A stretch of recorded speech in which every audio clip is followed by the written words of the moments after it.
जोशी और आप देख रहे हैं network10tv.com। आज आपको मैं मिलवाने जा रहा हूं हमारे उत्तराखंड की जानी मानी शख्सियत डॉक्टर महेश कुडियाल जी से। और महेश कुडियाल जी से हम ये जानने की कोशिश करेंगे कि इस कोरोना के दौरान जो मानसिक रोगी हैं, जो न्यूरो सर्जन हैं डॉक्टर साहब, और मानसिक रोगियों कि क्या मनोस्थिति इस वक्त हमारे प्रदेश में चल रही है कोरोना के दौरान, उसके बारे में जानते हैं। आइए आपको मैं मिलवाता हूं डॉक्टर साहब से। डॉक्टर साहब, आपका बहुत बहुत स्वागत है। नमस्कार। सर, मैं ये जानना चाहता हूं कि इस वक्त कोरोना काल चल रहा है पूरे भारतवर्ष में, हमारे प्रदेश में भी, और जहां तक जो हमारा मानना है कि इस वक्त जो है मानसिक विकृतियां काफी बढ़ चुकी हैं, तो आप किस तरीके से देखते हैं? डेफिनेटली जैसे आपने देखा है कि ये कोरोना जो जब शुरुआत हुई थी, हमें लगा था कि 1 महीने 2 महीने में शायद ही हम लोग इस स्थिति से उभर जाएंगे, लेकिन आपने देखा बहुत लंबा खिंच गया ये।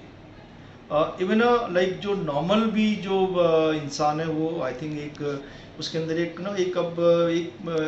टायर्डनेस सी आ गई है। बीमारी तो है अपने में, बीमारी से ज़्यादा एक मेंटल फैटिग आ गई है। आदमी को लग रहा है कि आगे कोई रास्ता दिखाई नहीं दे रहा है, और जिस ढंग से नंबर बढ़ते जा रहे हैं डेफिनेटली हमें लगता है कि अभी ये रहने वाला है।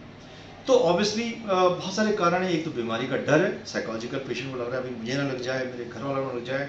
आप आए गए आप सुनते रहते हैं कि इसकी मौत हो गई कोरोना से, उनकी मौत हो गई कोरोना से, तो डेफिनेट साइकोलॉजिकल फियर है। कई लोग ऐसे थे जो एक थ्रेशोल्ड पे होते हैं, जिनको लगता है कि भाई वो थोड़ा सा डिप्रेसिव है, लेकिन इस समय डेफिनेटली उनकी स्टेज ज़्यादा हुई, क्योंकि उसके कई कारण हैं। एक तो बीमारी का मैंने बताया है, दूसरा क्या होता है कि आर्थिक जो परेशानियाँ हैं वो हर वर्ग को झेलनी पड़ रही है। मुझे लगता है थोड़ा जो सरकारी नौकरी में जो लोग हैं उनको शायद थोड़ा मदद है, लेकिन जो जिनका अपना बिजनेस है, जो लोग अपना सेल्फ एम्प्लॉयड हैं, जिनके होटल्स हैं, टूरिज्म में हैं, पत्रकार हैं, जो डेली वाले, सो हर लोगों के अंदर परेशानी है, तो उससे मेंटल स्ट्रेस बढ़ता है, ऑब्वियसली उनको डिप्रेशन भी होता है। और मैं चाहूँगा, मैं उस लोगों को मैसेज देना चाहूँगा, प्लीज़ ये बहुत आपकी परीक्षा की घड़ी है। इस समय अगर आप स्टैंड करेंगे तो ये हमेशा नहीं रहने वाला, डेफिनेटली लंबा खिंच गया है। शुरू में लगा 2 महीने 3 महीने, अब 6 महीने हो गए, हो सकता है 6 महीने और है। लेकिन अगर आप इस समय सर्वाइव कैसे करके अपनी मेंटल स्ट्रेंथ से, अगर आप अपने मानसिक रूप से अपने आप को बनाए रखा, तो फिर आप जीत आपकी होगी। अगर आपके ऊपर छत है, आपके पास 2 समय के खाने के लिए, समझ लीजिए बहुत है। कमाने का समय आएगा आगे, हर रात के बाद सुबह होती है, तो अपने को डिप्रेशन में मत जाने दें। और डेफिनेटली जो आपने कहा है कि मैक्सिमम लोग आजकल इससे पीड़ित हैं वैसे। सर, एक सवाल मेरे जहन में लगातार मुझे चुभ रहा है, क्योंकि आजकल जो हमें देखने को मिल रहा है वो ये देखने को मिल रहा है, लोग आत्महत्या का प्रयास ज़्यादा कर रहे हैं।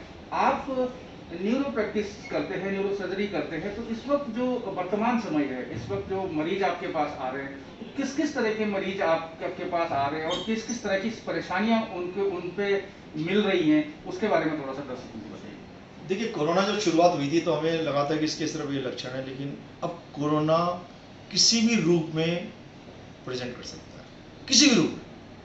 मैं थोड़ा मतलब टीवी के माध्यम से थोड़ा ये होता है, लोग इसको मजाक भी समझें। एक चुटकुला भी चल रहा है व्हाट्सएप में कि कोरोना की वजह से प्रेगनेंसी नहीं हो सकती, फ्रैक्चर नहीं हो सकता, बाकी हर चीज़ हो सकती है। मतलब मीन्स ब्रेन का स्ट्रोक हो सकता है, हार्ट अटैक हो सकता है, पेशेंट को पेट की प्रॉब्लम हो सकती है, क्योंकि ये कुछ भी किसी भी सिस्टम को इन्वॉल्व कर सकता है। जहाँ तक बात है डिप्रेशन की, डेफिनेटली पेशेंट डिप्रेशन, लेकिन जो मेरा पर्सनल हमें जो मैंने देखा, इनफैक्ट पिछले 6 महीने में सोसाइटी केस इनफैक्ट कम आए हैं। हमारे यूजुअली कई बार हम देखते थे हफ्ते में 15 दिन में कोई लटकता हुआ आ जाता था, तो शायद ये तो लोगों को आई डोंट नो, मे भी भगवान का कुछ ऐसा होगा कि, और बीमारी शुरू में हमने कम देखी थी। जब कोरोना शुरू हुआ तो हमने ब्रेन स्ट्रोक बहुत कम देखे, हार्ट अटैक बहुत कम देखे, तो हमें भी लगा रही क्या बात है। एक्सीडेंट तो होता है क्योंकि ट्रैफिक नहीं था, लॉकडाउन था, लेकिन हार्ट अटैक तो के लिए प्रॉब्लम नहीं थी। बहुत कम मरीज हो गए थे। डिप्रेशन इंटरनली बहुत सारे लोगों को है, जो डिप्रेशन की दवाई भी खा रहे हैं, एंग्जाइटी की दवाई खा रहे हैं, पैनिक अटैक हो रहा है। पर definitely this is my personal, मेरा अपना पर्सनल एक्सपीरियंस है कि जितने पहले सुसाइड केस आते थे वो नहीं आते। तो हो सकता है ये पैराडॉक्सिकल कुछ हो, लेकिन पहले काफ़ी हमारे महीने में एक आध पेशेंट जो पंखे से लटक के जहर खा लिया, वो फिलहाल हो गया। तो डॉक्टर साहब, एक चीज़ मैं और जानना चाहता हूँ कि जैसे इस वक्त न्यूरो पेशेंट्स के लिए आपकी क्या सलाह होगी? देखिए, न्यूरो पेशेंट की मेरी सलाह ये है कि आप जो भी न्यूरो पेशेंट्स की बीमारियां हैं, जो उसके रिस्क फैक्टर को कम करें। टेंशन करेंगे बीपी बढ़ेगा, टेंशन करेंगे डायबिटीज आपकी खराब होगी। तो आप इस समय एक्सरसाइज करिए, मोटापा कम करिए, अपना कोलेस्ट्रॉल कंट्रोल करने की कोशिश करिए, स्ट्रेस मत लीजिए, बीपी कंट्रोल, क्योंकि हमारे नीरो की जो मैक्सिमम स्ट्रोक्स हैं, चाहे ब्रेन हेमरेज है, जो इश्चेमिक स्ट्रोक्स हैं, जो इन्फेक्शन होता है, वो इनके रिस्क फैक्टर डायबिटीज और हाइपरटेंशन है। तो आप अपने खान पान का ध्यान रखें, ज़्यादा तलीशील का, और आप क्योंकि घर में है तो घर में सिर्फ लेट के मत रहिए, एक्सरसाइज करिए।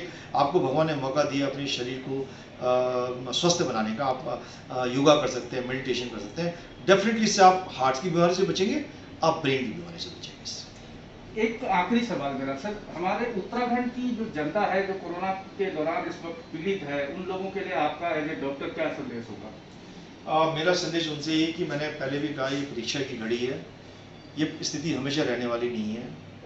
आप अपने को प्लीज़, इस समय कोई वैक्सीन नहीं, कोई दवाई नहीं, आपको अपने बचाने के लिए मास्क और सोशल डिस्टेंसिंग और सैनिटाइजेशन जो आप करते हैं, 3 चीज़ें, यही वैक्सीन है, ये आपकी जीवन रेखा है। इसको अगर आप करेंगे, साइंटिफिकली अभी तक यही प्रूव है, यही आपको बचाए दे रहा है। आप कहोगे कब तक?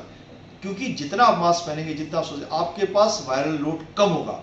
हमें लग रहा है हर आदमी को इन्फेक्ट होना है, धीरे धीरे होंगी, पूरी सोसाइटी इन्फेक्ट होगी, लेकिन जितना लोड कम होगा, आपको उतनी कम गंभीर बीमारी होगी। तो अपना ध्यान रखिए, अननेसेसरी बाहर मत जाइए, अननेसेसरी क्राउडेड प्लेस में मत जाइए, अगर जाते हैं तो मास्क जरूर पहनिए। ये डॉक्टर साहब, आपने हमारे चैनल से बात करने के लिए अपना कीमती समय निकाला, आपका बहुत बहुत धन्यवाद। धन्यवाद, बहुत। तो ये थे डॉक्टर महेश कुडियाल, जो कि उत्तराखंड के देहरादून में CMI हॉस्पिटल में न्यूरो सर्जन हैं, और हमारे उत्तराखंड के लाल हैं, उत्तराखंड के जनसेवक भी उनको कहते हैं।